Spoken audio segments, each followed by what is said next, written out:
In the previous videos we were looking at the way in which you can search for related terms in the basic search and produce graphs of their distribution, and also click through to the actual occurrences of them in the data.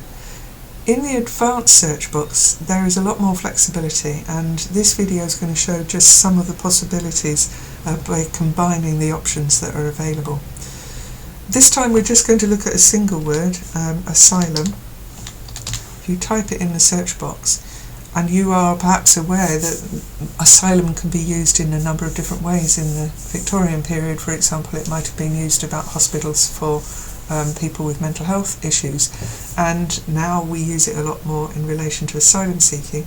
So you can click on the disambiguate button and it will pull up, in some cases will pull up a number of options, and so it helpfully allows you to choose the refuge shelter meaning of asylum here.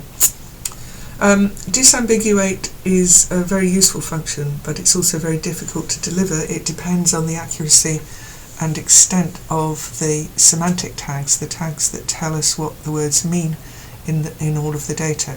So it's not perfect, but it will sometimes help you limit the data that you're looking for.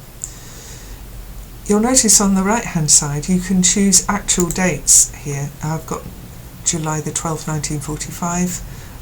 You could change that to July the 26th, for example, and you've got the end period is the 17th of March in 2005.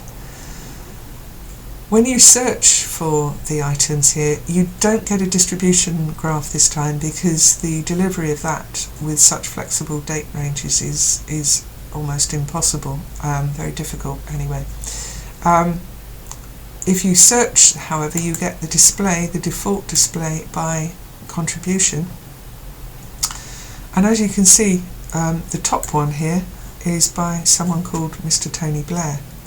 Now if you're particularly interested in that members' contributions where they use the word asylum, you can actually type in part of their name.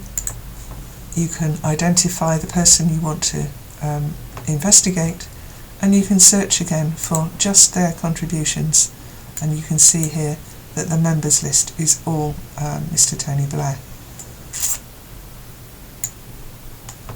If you want to limit that still further, there is a slightly more obscure but possibly quite useful way of limiting the data still further, based on the debates in which these words are used.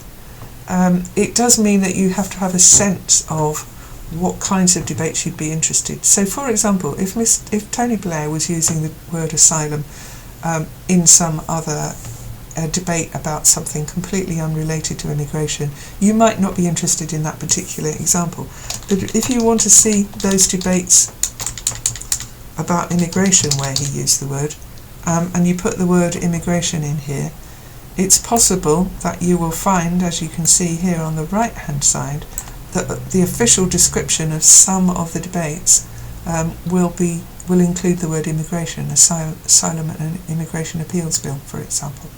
So you can limit the data. If probably this particular limitation depends on you knowing a little bit about the debate that you're looking for. But that is very likely for many of our end users, that they will have a particular interest in a particular field, and therefore will have some sense of which debates they'd be interested in. You can also put in, for example, refugee, and look for examples of debates that are to do with refugees, and as you can see there's one example in a debate around the Bosnian refugee crisis in 1992.